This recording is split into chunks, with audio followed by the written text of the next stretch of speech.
Boa noite, pessoal. Sejam todos bem-vindos, bem-vindas. Voltamos com o Disciple Journal Club.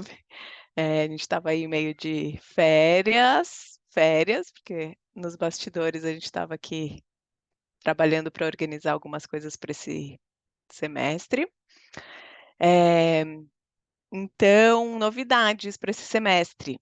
A gente segue, né, intercalando. Para quem não conhece, o Journal Club é um projeto dentro do Sample Research Group, que é um grupo de pesquisa com foco na área de epidemiologia, prevenção, disseminação e implementação, especialmente na área de esporte e de atividade física.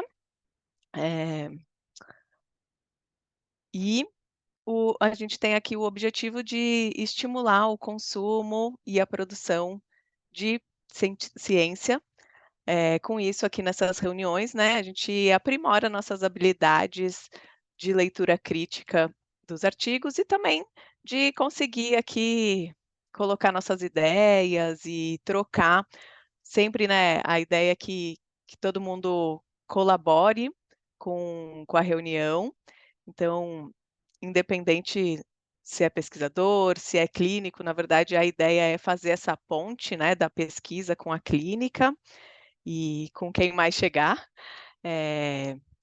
E para esse semestre, qual é a nossa ideia? A gente segue intercalando o artigo científico com um livro, a gente vai começar a ler o livro Rápido e Devagar, foi inclusive uma leitura que o pessoal lá no Instagram votou, então venham. E os artigos, a gente vai falar um pouquinho agora de novidades, tecnologia, né, na ciência, e também vamos tocar um pouquinho no assunto disseminação e implementação, que é uma das áreas aqui de pesquisa do grupo, tá? E vai ter mais uma novidade, acho que já posso contar, né, Pam? Porque pelo menos uma pessoa confirmada a gente já tem. A gente, esse semestre, tem mais uma pessoa chegando. Esse semestre também a gente chamou algumas pessoas convidadas para tocar a reunião, né? Aí talvez num formato mais de aula, assim.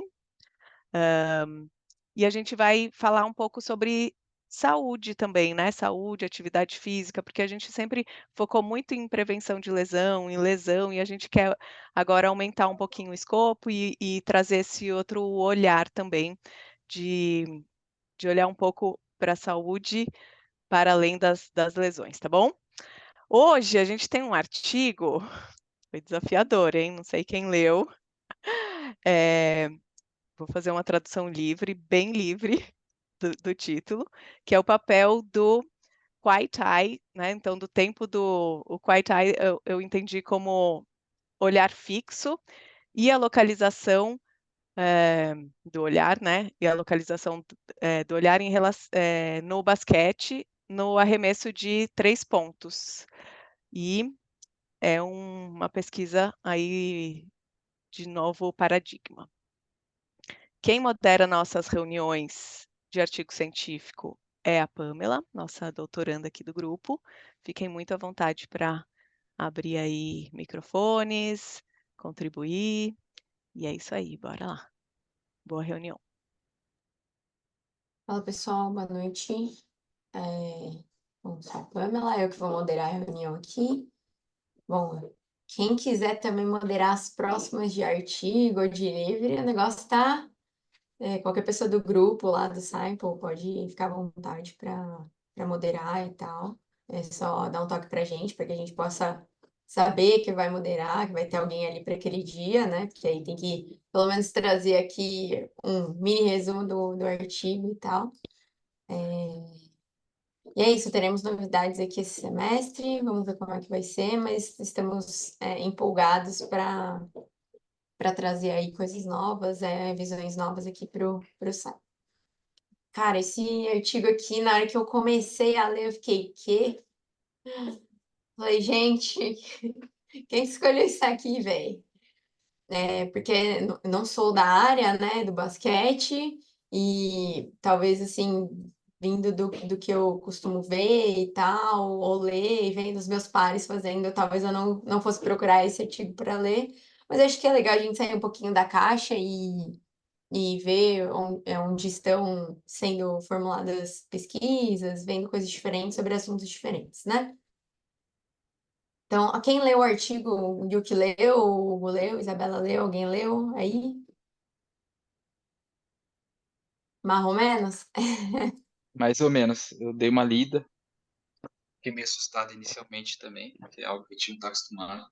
Na verdade, é algo que a gente está bem acostumado a falar, só que a gente nunca sentou para estudar, né?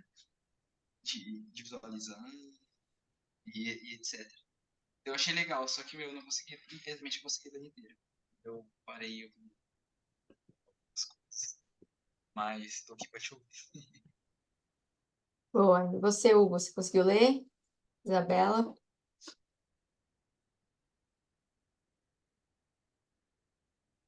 Dei uma lida assim. Boa. Lina, o imaginador que estamos nesse pé. Pois é, acho que todo mundo deu uma assustada aí com o aspecto, com a abordagem do artigo, né? Acho que a gente tá muito, o fisioterapeuta, né? A gente tá muito acostumado a olhar mais para cabeça, né? O ombro, o braço, a mão, o punho, enfim, outras articulações, né? E não olhar para um órgão assim. Mas foi legal, assim, depois, primeiro eu fiquei bem assustada, mandei até mensagem para Ana, falei, gente, que isso? O que tá acontecendo? Vou ter que começar a ler os artigos, tipo, 2, 3 vezes aqui para trazer, mas acho que depois deu uma acalmada e aí a gente vai trazer aqui alguns pontos, né? Mas primeiro, o que que ele fala desse olhar fixo, né? Que é definido como a fixação final ou olhar de rastreamento que está localizado em um local ou objeto específico no ambiente de uma tarefa, dentro de 3 graus de um ângulo visual e por um tempo de 100 milissegundos. Eu vou olhar, tipo, eu vou basicamente ler algumas coisas porque eu não estou familiarizada com os conceitos, tá? Então, se eu fizer também alguma interpretação aqui muito diferente de vocês, tal, por favor, parem e me interrompam aqui, né? E eles falam que esse olhar fixo, pode ser dividido em 5 fases diferentes, né, ou períodos diferentes. No arremesso de 3 pontos. Então, aqui eles estão focados no arremesso de 3 pontos, tá? Depois ele traz uma fotinha que eu posso até compartilhar e tal, mas acho que todo mundo tem conhecimento ali da quadra, né? Aí tem o garrafão, aí tem uma linha e ali é feito. Com cada um tendo início antes de uma fase biomecânica do arremesso. Então, eles vão investigar esse olhar fixo em todo o período do arremesso de 3 pontos aqui no caso, né? E aí ele vai descrevendo mais para frente, né? E aí eles Lembra? dividiram. Oi? Eu acho que abriu sem querer. Acho que foi sem Eu, querer, eu beleza. fechei aqui. Se ela quiser, ela Boa, abre agora. fechou. Bom, então aqui eles dividiram em 5, né? Mas tem alguns autores que dividem em 3, eles citam isso na introdução. A introdução, assim, até ele chegar no objetivo é bem longa, tá? Então eu não vou me atentar em cada detalhezinho. Quem quiser se aprofundar em cada coisinha, tá lá no artigo, tá bem descrito. Mas é que eles trazem, né, a captura do olhar fixo, a preparação do braço. Você vai falar agora. Flexão do braço, extensão e liberação da bola. Então, ele divide em 5 estágios o movimento lá de arremesso, né? E aí, uma das ideias dele é determinar qual desses momentos é mais importante para contribuir com o nível de precisão desse arremesso de 3 pontos, tá? E aí, eles querem aprofundar no entendimento dessa percepção motora, né? Então, como que vai ser integrada essa percepção do olhar com o gesto esportivo, que seria o arremesso aqui de 3 pontos. E aí eles falam aqui que eles vão isolar o arremesso, vão fazer em várias partes e tal, mas eu não vou me atentar aqui, porque senão vai começar a complicar aqui.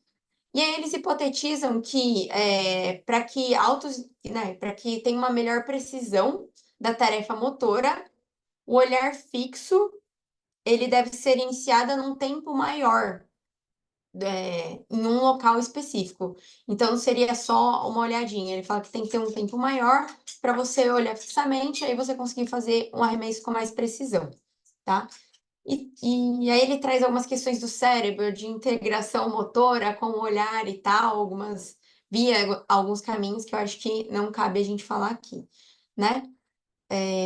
Mas é basicamente isso, eles querem ver como que é o comportamento desse olhar fixo durante 5 fases da preparação para o arremesso, como que esse olhar se comporta e se o tempo do olhar, dessa fixação do olhar, ele vai influenciar na precisão do arremesso, tá?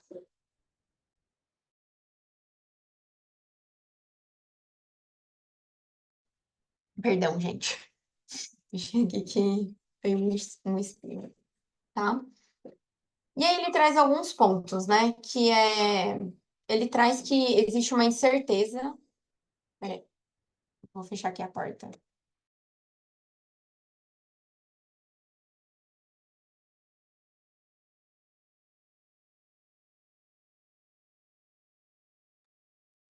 Perdão.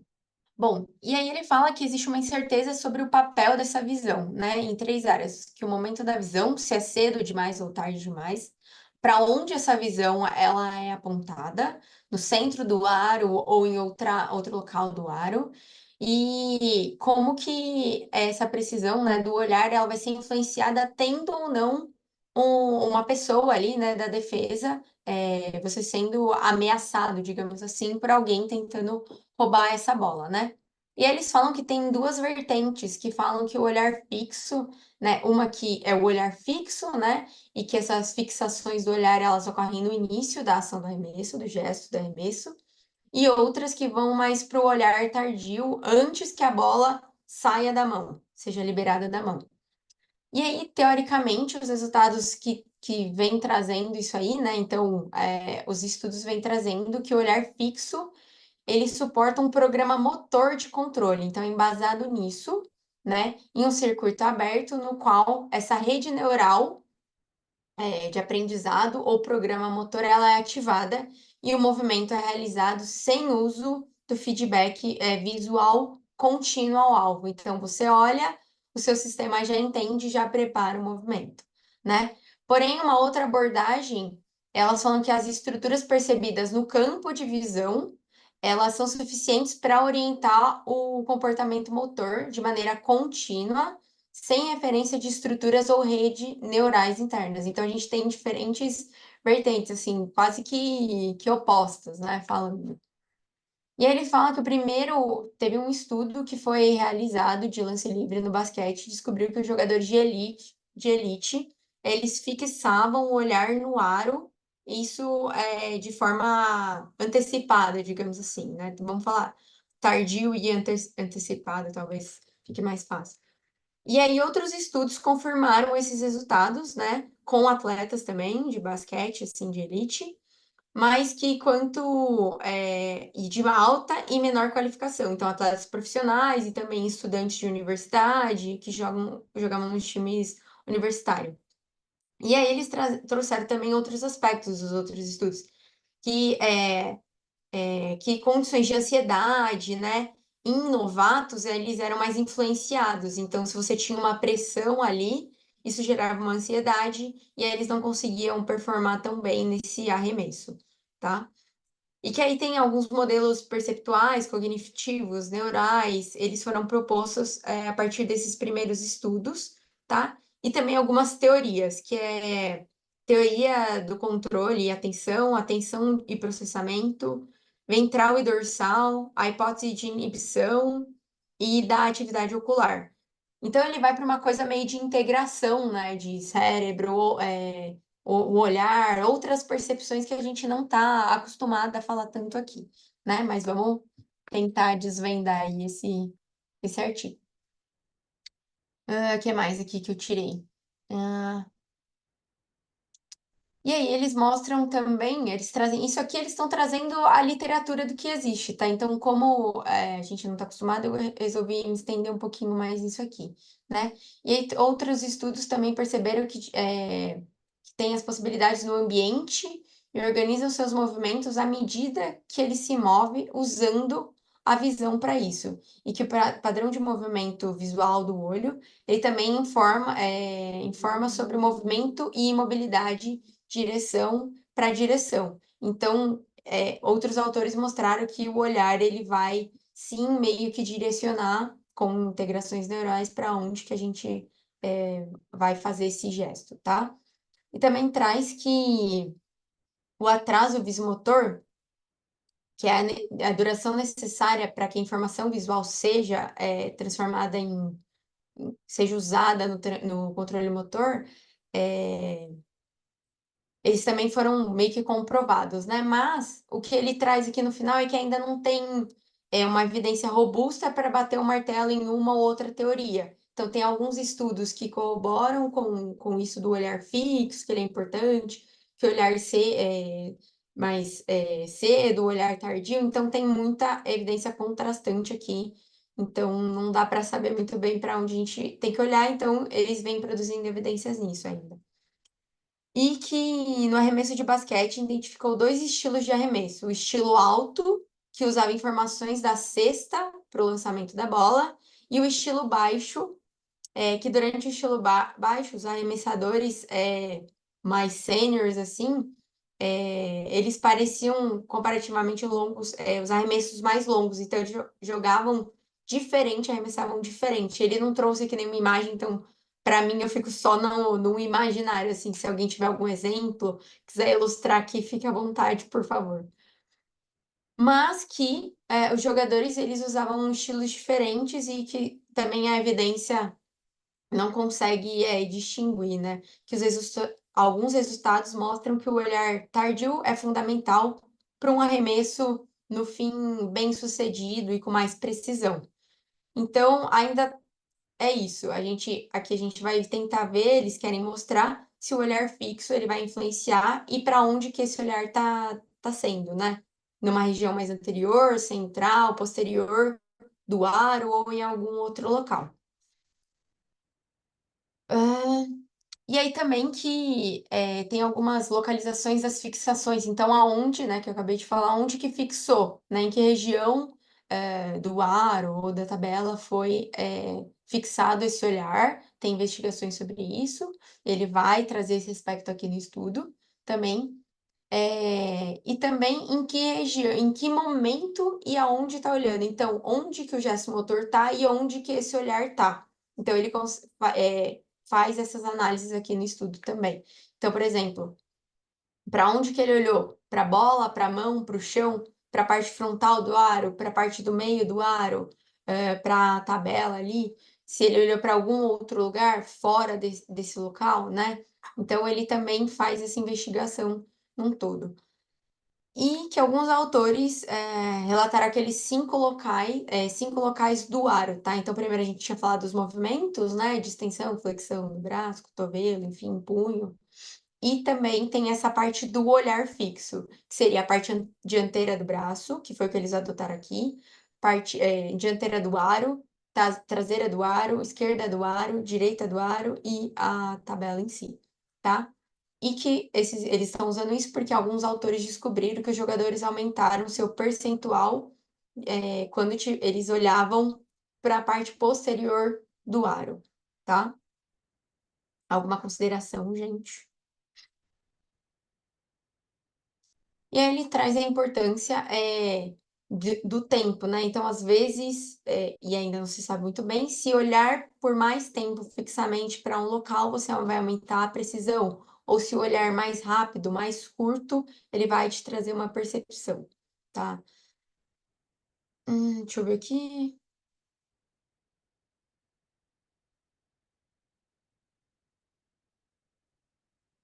Acho que é isso. E aí ele traz aqui, vou compartilhar, não sei se eu consigo aqui. Você me autorizando. Só a figura aqui, só para ilustrar ali umas partes que eu estava falando. Que tem no próprio artigo. Não. Abri aí, vê se deu. Eu consegui. Gente, vocês estão vendo? Sim. Vocês veem o meu mouse? Uhum. Então aqui é a linha, né? aqui é onde o participante vai estar, aqui na linha de 3 pontos, a câmera que vai ficar de investigação, e aqui ele vai receber um passe, né? A gente vai falar do protocolo mais para frente, mas ele cita 2 vezes aqui. E aqui ele mostra a parte, né, do aro. Então, se a visão aqui é no aro, né, na parte esquerda, central ou direita, se é fora do aro, né? Então, aqui, tabela, vou chamar de tabela aqui, né? E são esses pontos que ele observa para o olhar no alvo, digamos assim, né?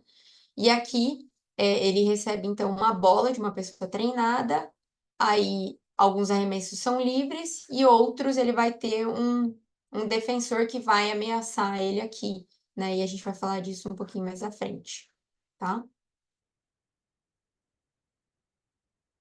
Bom, e aí, né, entrando nessa parte, então, do um defensor, né, tem dados que, né, a precisão dos 50 melhores jogadores da NBA na temporada de 2018, em lance livres que não são defendidos, foi de 92%. Em comparação com a precisão quando tem um oponente ali, foi de 37,8%. Então, assim, por esses dados a gente fala, pô, com certeza influencia, né? Que a precisão caiu muito aqui, né? De 92 para 37, caiu bastante, né?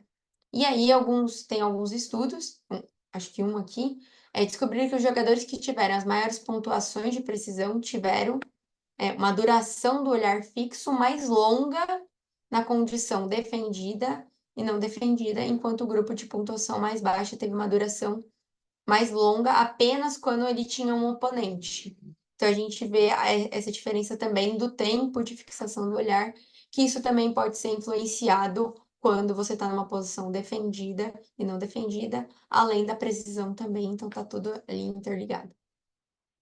E é o que eles hipotetizam, então. Os participantes que tiverem uma duração do olhar fixo mais longa durante as tentativas terão maior tempo de sucesso durante a fase inicial do movimento, que seria aquela captura, né?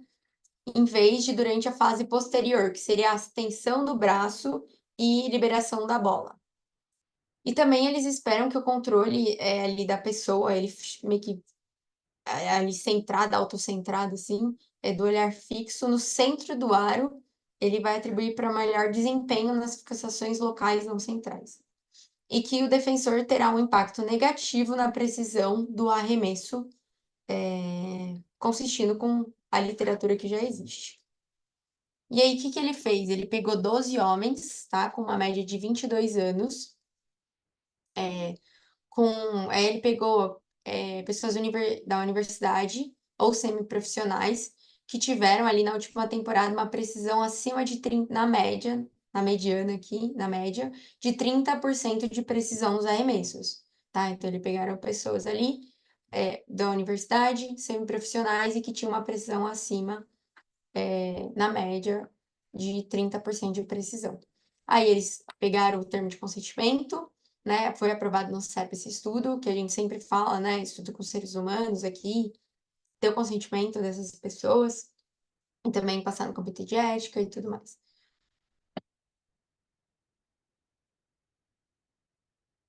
E é o que eles usaram, tá? Eles pegaram um equipamento rastreador ocular, ASL Mobile i5, não conheço, e uma câmera externa para registrar cada fase do arremesso, né? E no plano sagital, que foi ali aquela fotinha que eu mostrei, aquela câmera externa, onde a câmera tá vendo o arremesso, tá? E aí ele fala que esse aplicativo, né, de rastreamento ocular, ele é um sistema de reflexo de córnea, monocular, de luz, enfim, ele descreve aqui como é que funciona isso, né? Então, parece que é um sistema bem preciso e já bastante utilizado. Parece que, assim, a gente que não tá na área, parece que é uma coisa muito nova, né? Mas parece que já tem bastante, tipo, uma galera pesquisando isso faz um tempo, né? E tanto que vem contrastando, assim, acho que ele cita bastante estudos ali na introdução, falando de pontos de vista diferentes e tal. Então, pra gente que não estuda isso é novo, mas bastante coisa vem sendo produzida nisso, tá? E aí, como é que foi? Qual era o protocolo para fazer essa tentativa? Foi uma única vez? Não foi? Qual era o tempo? Teve algum intervalo? Vamos ver como é que foi isso. Então, os arremessos eram atrás daquela linha de 3 pontos que eu mostrei para vocês, numa quadra, tá, de basquete, ali, oficial, nos termos padrão, digamos assim. Todos os arremessos únicos que ocorreram quando o jogador dá um arremesso imediatamente após receber um passe, sem qualquer tentativa de driblar ou tomar outra ação. Então, ele recebia e já fazia o arremesso, tá?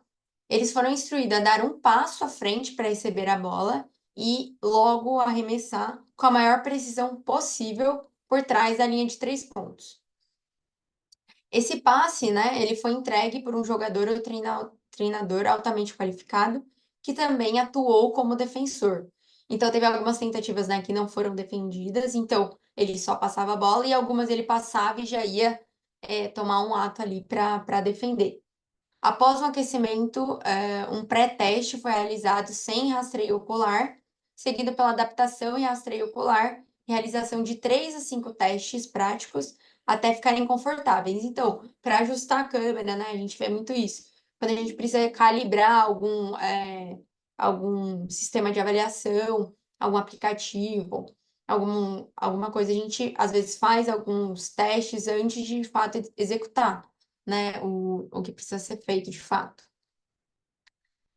Os arremessos, eles foram contínuos, foram feitos em condições contrabalanceadas, então não defendidas e defendidas, até que 10 acertos e 10 erros fossem registrados em cada condição, tá? Então tinha que fazer pelo menos 10 acertos em cada condição e 10 erros em cada condição. Mais um máximo de 40 arremessos foi feito por condições de porcentagem e precisão pré-determinada no protocolo deles. Durante a condição, né, defendida, o defensor desafiou ativamente o participante usando a mão estendida, que era visível no campo visual do participante durante o teste defendido. E o pós-teste seguiu e foi realizado sem rastreio ocular. O tempo total de teste foi de aproximadamente 45 minutos. E durante a coleta de dados, os dados de olhar e motores foi observado em tempo real em monitores para garantir a calibração de cada tentativa. Então, eles tinham ali vários equipamentos, né? Olhando, fizeram um rastreio, protocolo pré-determinado, pré-estabelecido. Então, isso é bem legal da gente ver. E aí, os vídeos, eles foram para um software, o Olhar Fixo, Quiet Eye Solutions, não vou nem traduzir isso aqui, que é o nome do software aqui.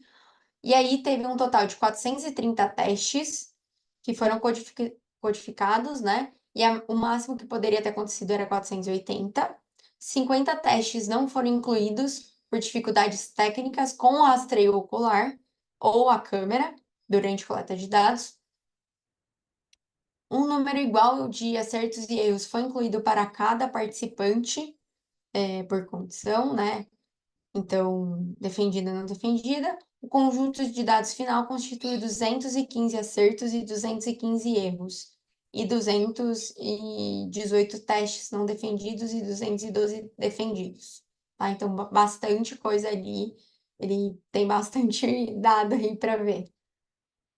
Bom, o início do teste ocorreu quando a bola saiu da mão do passador e o deslocamento do teste quando a bola foi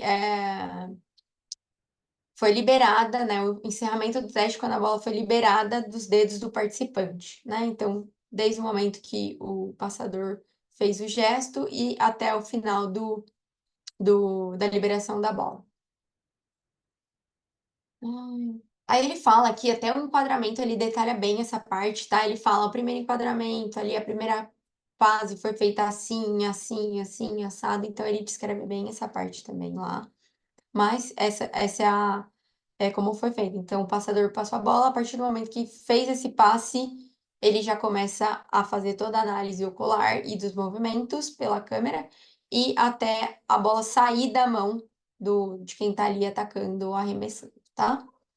E aí a codificação, ele fala que foi feita por 2 codificadores independentes, tá? E depois eles fizeram uma correlação entre os 2 avaliadores para ver se estava tudo certo, se estava bem preciso, tá? E aí ele mostrou aqui o teste que teve uma boa correlação, tá? Acima de... Foi de 88 a 92. Então, isso é legal também, que a gente vê que mesmo que é uma coisa meio qualitativa, né? Então, porque vai dar a interpretação de cada pessoa, né? Ali pelo gesto. E a gente vê que teve uma boa pressão e eles se preocuparam em fazer com 2 avaliadores, né? 2 codificadores. Então, isso é bem legal e dá para a gente confiar mais nos dados. O que mais? Aí ele fala que aquelas 5 fases, né, do olhar fixo, ele foi isolado dentro do software também, então ele traz bastante detalhe dessa parte também, e que teve a função de detectar o início e antes, né, ou seja, anterior ou tardio da fixação do olhar e também da fase motora. Então ele pontuou tudo isso lá. E aí ele nos resultados, né, eles apresentam que tiveram descobertas significativas e que já corroboravam com a literatura. Então, vamos ver qual foi cada ponto aqui, né? Peraí, né? Tá. Bom, o impacto da duração do olhar fixo. Os resultados, eles indicaram que a precisão foi melhor quando o deslocamento do olhar fixo precoce ocorreu antes da captura da bola, tá? Também foi impactada no arremesso precoce foi feito para o alvo, então o impacto da duração, então do tempo, tá? A duração do olhar fixo mais longa foi mantida durante uma fase de flexão do braço. A fase do o olhar fixo durante a flexão do braço foi focada no centro do aro em vez das laterais do aro. O que mais? A frequência do olhar fixo. O estudo descobriu que o número de fixações de olhar fixo, digamos assim, ela foi responsável por 87% dos arremessos antes da captura da bola, com flexão de braço em 34% das vezes. Sugere que as fases mais são as fases críticas para um arremesso preciso, digamos assim. Eu estou tentando traduzir tudo isso aqui. O que mais que ele mostrou aqui? Que o efeito do defensor, né? Que ele analisou também. Que a presença de um defensor, né? Ele impactou significativamente na precisão do arremesso, que outros estudos já tinham observado também. Então, um outro estudo observou que a precisão média dos melhores jogadores da NBA, que a gente já tinha citado lá, ela foi muito menor em condições defensivas em comparação com tiros livres, né? Arremessos livres. Isso destaca a importância do foco visual e duração sob a pressão. Então, ali a gente viu que quanto maior a duração do olhar fixo, né, e ali no ponto fixo, no ponto central do aro, a precisão foi maior. E quanto mais vezes ele fixa esse olhar, melhor também o arremesso, a precisão do arremesso. E também aqui o efeito defensor, quando tá sobre ameaça, digamos assim, a precisão cai. Então, ele precisa melhorar esse foco do olhar dele, né? Para nessa condição também conseguir desempenhar bem. O que mais?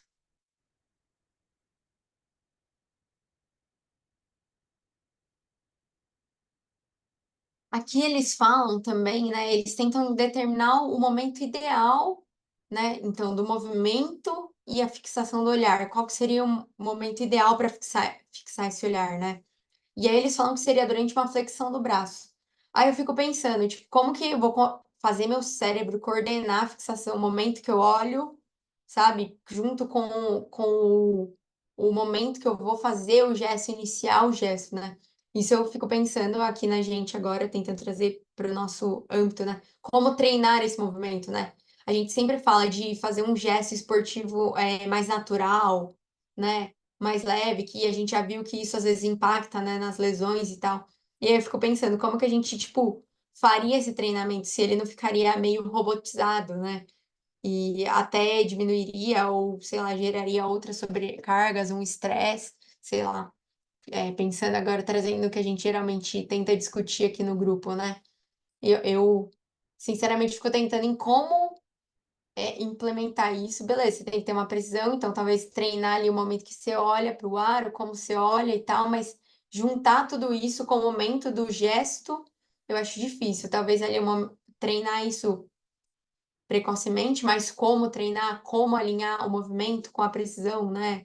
Do olhar, o momento que eu vou olhar, para onde eu vou olhar no jogo, ali sobre uma condição só do defensor ali, a gente já vê que já cai a precisão. Agora, imagina no contexto, né, de jogo, tipo, no treino é uma coisa, você livre é uma coisa, né, e, tipo, isso já cai. Imagina você disputando a final olímpica lá, tipo, cara, deve ser loucura. E, tipo, e se pensar tudo nisso, acho que você nem pensa, né, eu acho que é tudo muito fluido, né, nesses momentos. Então, trazendo isso mais para tipo, o nosso dia a dia, assim, algumas coisas a gente acha interessante e tal, legal, mas aí como que implementar isso no nosso dia a dia? Como treinar isso, né? Acho que, claro, Hugo, fica à vontade, libera É, aí, por favor, você é da área, cara, traz pra gente como que treina isso aí, velho. Consegue me ouvir? sim. Consigo. Ou então, eu achei interessante que eles quebraram as fases do arremesso e eu fiz uma analogia como se fossem as fases da marcha. E aí, no caso, mas só que assim como uma pessoa tem uma pisada, às vezes o contato inicial é com médio pé, antepé ou retropé, os arremessadores vão ter características diferentes também. E aí, nessa parte que você finalizou sua fala sobre a oclusão e tudo mais, realmente tem um determinado momento do arremesso que a bola passa na frente do olhar, e aí, enfim, é justamente na flexão do braço. E eles viram que os melhores, foi muita informação. Primeiro que eu não sei quem escolheu esse artigo, mas assim, é um bombardeio de informação que assim você tem que concentrar para não desviar o foco, mas é bem rico. E o público-alvo, na verdade, eu acho que são treinadores de habilidade. Que tem uma categoria chamada o treinador de skill, né? Tem o técnico, tem a comissão, tudo. Inclusive, eu acho que um dos autores é dessa área. Então, tem um departamento específico para isso. E aí, no caso, para a gente. Eu acho que assim, na realidade nacional, você apresentar uma questão dessa, você vai trazer uma problemática que, na verdade, até eu fico pensando quando comentam de questão de subgrupos. Você acha uma problemática e você, quando começa a reduzir muito, até aonde é interessante fracionar. Que ponto que eu quero chegar? Se a gente for condensar e na efetividade de um arremesso ou nas valências importantes do esporte, eu acho que para você chegar e apresentar para um grupo que esses milissegundos são relevantes, é um trabalho bem difícil assim, e um artigo com essa magnitude é importante, mas só que ao mesmo tempo é o primeiro que eu leio, porque assim, por mais que eu converse com o pessoal dessa área para ler, eu vou pegar meu tempo para ler mais de prevenção e tudo mais, né? Mas aí quando eu pego essa parte, até o momento da elaboração do protocolo, tem umas peculiaridades que eu acho que até na seleção dos indivíduos, né? É o que você tem para fazer. Então, eles até, acho que você vai falar disso também, né? Das limitações.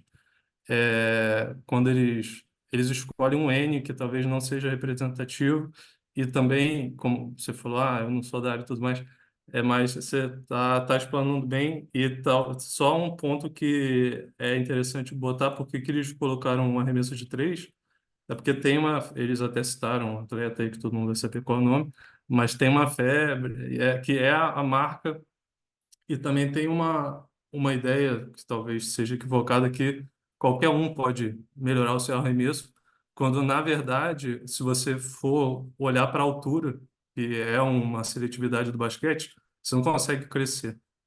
Então, esse treinamento é muito intenso porque eles viram uma questão específica, mas eu estou divagando um pouquinho, vocês cortam, tá, por favor?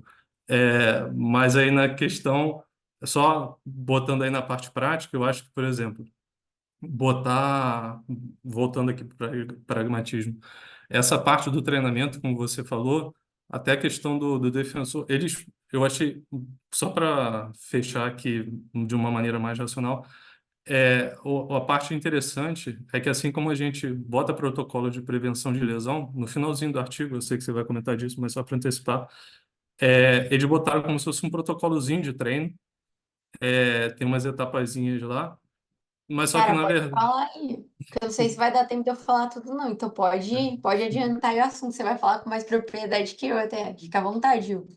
putz, mas eu teria que ler ali certinho, mas assim, basicamente, eles botam. Então, eu dou uma lida aqui no final, só me dá uns segundinhos para eu chegar na página. Então toca aí, que eu já volto. Enquanto isso, posso pegar um ganchinho Claro, aí? claro. É, que eu fiquei pensando, né, na fala dele, assim, e eu imagino que esse artigo tenha sido escolhido porque a ideia era da gente falar um pouco do uso das tecnologias, né, nas pesquisas, assim. E eu fiquei pensando, enquanto você ia contando, né, porque eu não li, tá? Mas o quanto, né, essa tecnologia que permite uma precisão de registro dessa, né, de, tipo, você Uhum. registrar o movimento ocular exige equipamento muito, né? E o quanto isso vai impactar até na mudança de padrão de jogo, assim, né? Então, fiquei muito pensando nisso, assim, porque. E daí eu coloquei aqui alguns pontos, né? Não sei se eu estou viajando, mas de até incluir, acho que era um pouco isso que o Hugo estava falando, de incluir alguns jogadores que talvez não teriam tanto destaque ou tanta utilidade é uma palavra muito forte, acho que não é isso, mas talvez não conseguiriam oferecer tanto ali para o time, sabe? Então, como pode talvez mudar um pouco, é isso, a característica do jogo a depender de alguns treinamentos, assim. Vai lá, Hugo. Não, não, tá beleza? O áudio aí? Tá, certo. Não, pô, então, é só para não ficar muito no artigo também, e, pô, tem gente da área do futebol, por exemplo, é como se fosse o Yu, que é da área do futebol, se fosse pegar uma questão mais estática, tipo lance livre, eu vejo que tá como se fosse para o pênalti. E aí, talvez o arremesso de três você fosse fazer uma analogia com... É porque, na verdade, o modelo que eles pegaram do arremesso de três, a tecnologia é catch and shoot, né? É o cara que é o chutador, ele pega a bola e só arremessa. Então, talvez eu tô me imaginando, tipo, chegando, mostrando esse artigo para a galera da área, né? E aí eles vão começar a pontuar algumas coisas do aspecto de, mas meu arremessador não tem essa característica. Então, até enquanto a galera da pesquisa chegar e botar, não, mas a gente tem que iniciar um protocolo específico, a gente tem que começar de algum ponto de partida, algum ponto de partida que tem que existir. Então, até esses toques que você deu, não, preocupou em botar dois avaliadores para ter tal tal força ali no modelo. Então, até esse diálogo entre quem faz a pesquisa com quem é da área, porque, assim, é muito fácil apontar falhas aqui no protocolo, mas só que, ao mesmo tempo, a pessoa tem que entender que é uma questão inicial. Como você falou, por mais que o esteja, já é disseminado o aparelho, mas como bem a Ana falou, é um investimento alto, então não vai ter muita localidade com essa ferramenta. Então, até para você estipular como é que você vai iniciar, né? Então, aí, no caso, eles... Pode falar. Então, cara, meu cachorro tá meio possuído aqui, foi mal, mas corroborando isso aí que você falou, tipo, a gente tem que pensar, né, levar em consideração essas coisas. O local onde eu trabalho, ele tem condições de comprar o software, de comprar o aparelho, de comprar a câmera, tudo isso. Tem investigações que são super interessantes, mas elas não são, às vezes, implementáveis, né, no nosso dia clínico. Então, vai ter tempo de fazer essa análise para todos os jogadores, né? Então, trazendo isso para o nosso dia a dia, né? Nem tanto, às vezes a galera não consegue. Tem softwares que, tipo, são caros, a gente consegue fazer, e aí a gente vai para o celular, por exemplo, vai para outras análises, né? Então, isso aqui acho que foi bem disruptivo, assim, né? No sentido de um pouco mais longe do que a gente está acostumado, né? Mas, tipo, é interessante para a gente pensar, né, em outras coisas. Vai lá. Mas o ponto que eu achei interessante foi que mesmo com essa tecnologia não tão acessível para todos, eles conseguiram montar como se fosse um protocolo, que é o que eu pontuei, que esse protocolo é possível você fazer independente da tecnologia que você tenha. Então, talvez ali, quando você for montar um projeto de pesquisa, na parte que não tem essa acessibilidade, que você faça o protocolo que eles geraram, que aí sim, talvez você comece a verificar uma mudança no ritmo. Mas aí, até a minha dúvida para trazer para vocês, quando se faz uma pesquisa, como é que você consegue tocar lá, até de modelagem, se você puder falar, não sei se é válido, mas quando você cria um modelo, essa variável que você está pontuando, por exemplo, o cat eye que eles botaram aqui, quanto que ele é relevante no arremesso, entendeu? Porque assim, você vai botar a tua força de pesquisa, sua força de trabalho para mudar uma variável, mas qual momento você julgou que ela é a variável de força que tem uma relevância maior, entendeu? Porque talvez o atleta assim, estou botando a grande massa, ele tem tantas defasagens anteriores a isso, eu acho que para você focar para a elite da elite, isso daí, poxa, é muito bem administrado. Mas, por exemplo, talvez mostrar uma expansão do corpo técnico, que, nossa, se um time quiser evoluir, sim, ele pode investir nisso, mas essa dúvida maior, assim, até a nível de pesquisa estatística mesmo, é uma dúvida que eu aproveito até para perguntar, se nem se a resposta vem agora ou não, mas é essa questão de você conseguir potencializar, porque eu sei que não é um modelo complexo aqui que a gente está falando, mas você olhar ali aquelas variáveis e, beleza, eu vou focar nessa. Mas por que que você está focando nessa? Entendeu? Cara, a gente falou bastante disso lá nos capítulos de livro, né? Do The Book of Why. Ele fala bastante sobre como criar um modelo, né? E sem precisar de um ensaio clínico, né? Para você saber se aquela variável tem efeito em alguma coisa, né? E aí ele fala dos modelos, como é? Modelos de caminho, né? Path diagrams, ele fala.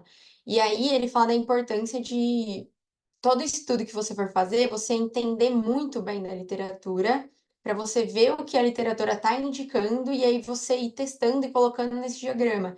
Então, por exemplo, uma coisa que a gente meio que sempre faz aqui, eu acho que é uma tendência, pelo menos aqui do nosso grupo, é antes de a gente sempre senta e pensa muito sobre qual variável que a gente vai coletar, como que a gente vai coletar, o que que as evidências têm falando sobre isso, sabe? Então é trazer isso, mas mais do que isso, é tipo, cara, você ser um sênior imenso para já ter, tipo, anos de carreira para de fato saber muito sobre aquela literatura, sabe? Pra gente chegar nesse ponto, o cara lá do livro, como é o nome dele? Esqueci agora, mas ele fala que, tipo, é muito difícil você chegar nisso, mas é uma tendência por causa das evidências que têm sido produzidas. Mas às vezes você só vai conseguir fazer, entender se aquela variável está fazendo, tá tendo algum efeito naquilo, através de um ensaio clínico hoje, porque a gente não tem dados suficientes para conseguir anular todos os caminhos, né? Então, acho que um momento um começo é pensar, tipo, eu quero ver se isso tem relação com isso.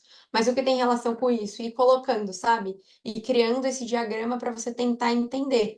Mas o que a gente faz é tentar entender isso, assumir o risco, porque a gente não consegue bater o martelo em tudo, assumir o risco e contar também o que a gente pode controlar e coletar, a gente coleta e controla. O que não, a gente vai para randomização, né? Mas, de fato, usar um estudo gigante para responder uma linha só, que é o que a gente faz, infelizmente, que é o melhor método que a gente tem hoje, é realmente um esforço. Então, às vezes, fazer um ensaio clínico todo sobre o olhar fixo, será que ele faz tanto sentido, né? Assim, talvez tenham vários outros aspectos, como você mesmo falou, e outras habilidades que sejam mais importantes e relevantes de olhar hoje do que ir para esse nível, né, de precisão, né? Então, acho que dei duas respostas aí e ajudei, espero ter ajudado aí nisso.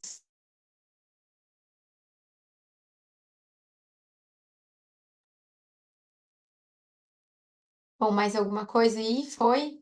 Eu acho que volta lá nas reuniões do livro, acho que a gente falou bastante sobre isso, cara, bastante mesmo. É uma dúvida que a gente falou muito no livro. Acho que quase todo capítulo a gente voltou para isso, né? Como fazer para a gente entender tudo e se a gente vai chegar no ponto de entender tudo, né? Eu acho que vai demorar e entender tudo, às vezes vai ser bem difícil.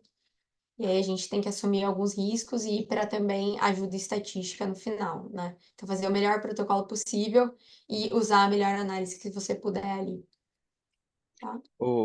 Pamela, só falar uma coisa relacionada a isso. O áudio tá legal? Beleza. Se a gente for pensar no que você falou, né, dos caminhos e acabar entendendo assim, quanto uma variável pode influenciar ou não no nosso desfecho, talvez esse tudo que eles fizeram já vem de algo que já vem acontecendo. Mas, por exemplo, na introdução eles babam muito ovo do Curry, né? Então os caras babam o ovo dele pra caramba, tal, não sei o que lá. Cara, ficou baixão seu áudio.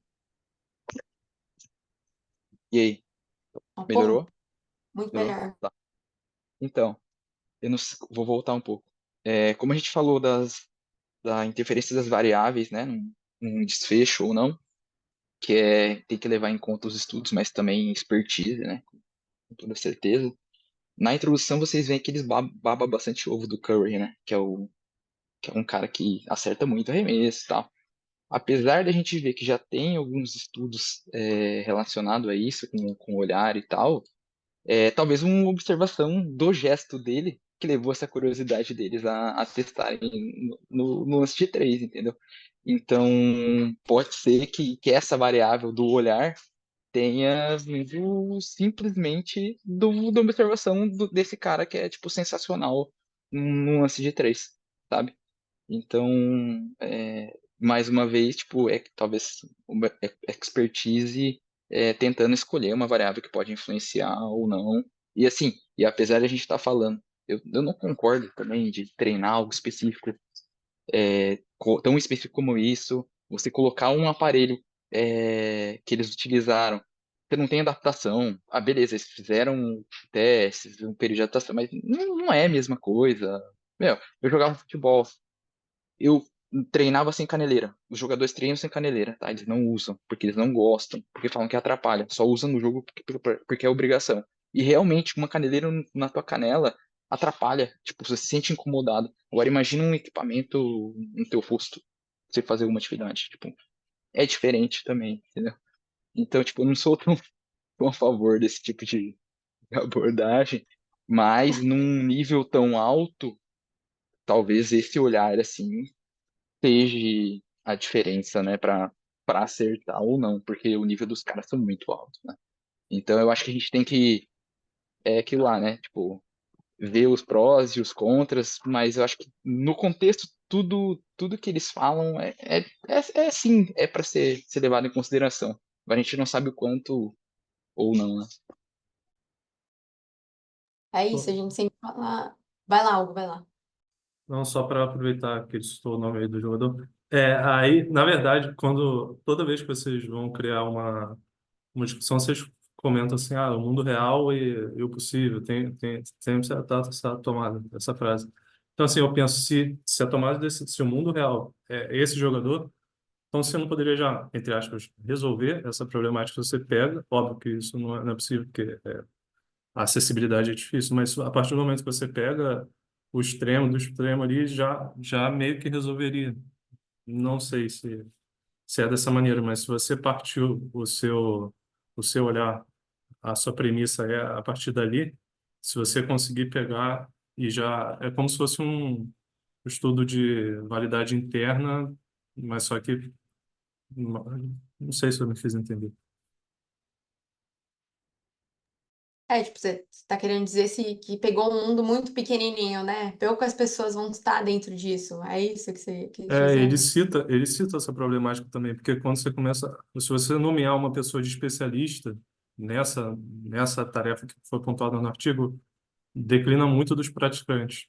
Então, até quando você, penso eu, na parte de prevenção de lesão, se você coloca que uma lesão pregressa já é um fator de risco, então até para você ver a questão, num grupo você teria que pegar talvez pessoas que não têm lesão pregressa, mas onde que estão essas pessoas? Então tem umas questões assim que eu fico pontuando em como é que você faz essa gestão. Na verdade, você assume que você vai assumir que a sua população já teve essa lesão prévia. Você só vai tentar entender como, né? Quando, talvez, ela teve essa lesão.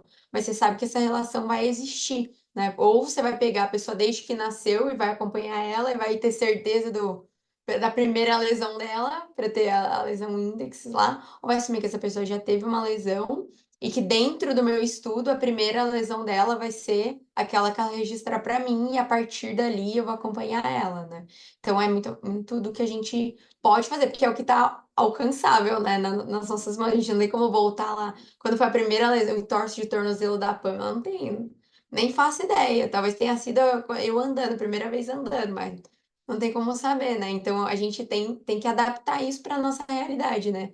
E além da realidade, a gente fala muito de contexto, né? Que é isso que você trouxe. Tipo, se a gente tá olhando para chegar no mundo que é o jogador, que foi citado aí, porra, quantos jogadores são equiparáveis a ele, né? Então, assim, se eu for melhorar essa habilidade, quantos que eu vou chegar nesse nível, né? Quantos jogadores eu vou conseguir atender nesse nível? Então, por isso que a gente fala muito de contexto e pensar em população real, pessoas reais aqui no grupo, né? Então, a gente tenta atender coisas do dia a dia, talvez não o meu, né? Então eu tento ajudar os meus colegas que estão na clínica, que trazem problemáticas e tentar trazer uma solução para isso, ou não uma solução, mas um pensamento para isso, algum método para isso, para tentar melhorar essa prática, seja ele através de entender quais são essas lesões, propor alguma intervenção, ou um programa de prevenção, ou de tratamento, né? Então, a gente fala muito disso aqui, você já é da casa, já sabe até as falas aqui. Mas eu acho que é isso, é um estudo muito específico, né? É, que tem uma visão interessante, diferente, que traz aqui a proposta que era de tecnologias novas, softwares novos, né? Mas cá entre nós, não é uma coisa que talvez eu usaria de fato, mesmo se eu fosse da área, né? Acho que eu não usaria. E vai lá, Isabela, por favor, fica à vontade. Estamos caminhando para Pessoal, eu final. não sei se, só assim, acrescentando essa parte de contexto, eu tive a oportunidade de abrir esse artigo direto na revista da Frontiers. E aqui pela própria revista, esse artigo ele faz parte de um tópico de pesquisa, onde tem mais outros 19 artigos junto com esse. E ele faz parte do tópico assim, eu vou ler aqui. Da percepção à ação, o papel da informação auditiva e visual na percepção e execução de movimentos complexos. Então, esse artigo, junto com mais outros, tem, assim, vários vinculados a essa parte visual, tem alguns até com futebol, pênalti, e assim vai. Então, eles meio que debruçaram nessa parte de movimentos complexos e o papel dessa parte de informação auditiva e visual. Então, assim, só acrescentando nessa parte contextual aí, de talvez o motivo deles terem pegado essa parte, esse rumo aí do basquete, o lance de três, mas tem vários outros artigos vinculados a esse num tópico mais de guarda-chuva. Eu achei bem interessante. Só acrescentando a isso de talvez um possível motivo. Muito legal isso. Eu não consegui, nem fui ver e tal. Mas é legal, tem os call actions assim, aí eles acho que, como vai produzindo coisas semelhantes, aí talvez até chegue num ponto, né? Porque aí uma pesquisa vai amarrando na outra, né? E é isso, talvez seja um cara, que é o treinador que eu coloco aqui, seja uma demanda dele, uma coisa que já faz parte do dia a dia dele, e ele viu que seria uma hipótese ali para tentar, a partir dessa investigação, melhorar as habilidades dos atletas dele, né? Então, acho que é muito disso também, vai do contexto que a gente tá. O nosso contexto aqui, eu acho que as pessoas que participam aqui do grupo também, né, estão mais preocupadas em outras questões, né? Mais tipo prevenção, tratamento, melhorar a habilidade sim, mas olhando mais para um gesto de maneira geral e não tão específica, né? Eu acho. Bom, pelas reuniões que fazemos aqui, as considerações que a galera traz, né? Mas eu acho que foi um artigo legal para a gente Foi um pouco assustador, confesso. Fiquei, meu Deus, como que eu vou acontecer essa reunião hoje? Não entendo nada disso, mas aí a gente vai se virando, vai aprendendo, comete erros, é corrigido pelos colegas aqui que trabalham com isso, considerações amigas, e aí a gente vai melhorando a nossa reunião e entendendo e abrindo novos horizontes. Vai lá, Hugo. Não, por mais que o artigo tenha sido complexo, eu acho que às vezes é valioso trazer, por exemplo, no esporte a gente trabalha numa comissão. Então, se interagir em áreas, a parte da nossa, às vezes também é interessante. Então, às vezes, quando um atleta tiver isso já aconteceu, uma lesão específica, que ele só sente na fase do arremesso, seja de ombro, seja de membro superior, talvez o seu raciocínio, porque que ele está declinando tanto, tem essa contribuição quando você expanda para um artigo dessa maneira. Mas, de todo, foi legal, assim. Boa, acho que foi legal, então. É isso, pessoal. A gente se vê então semana que vem, às 19 horas, tá? Agora todas as nossas reuniões vão ser às 19, acho que vai ficar menos confuso, a gente vai testar dessa maneira esse semestre. E semana que vem a gente tem livro com moderação do Luiz Augusto, tá? O livro vai ser o Rápido e Devagar.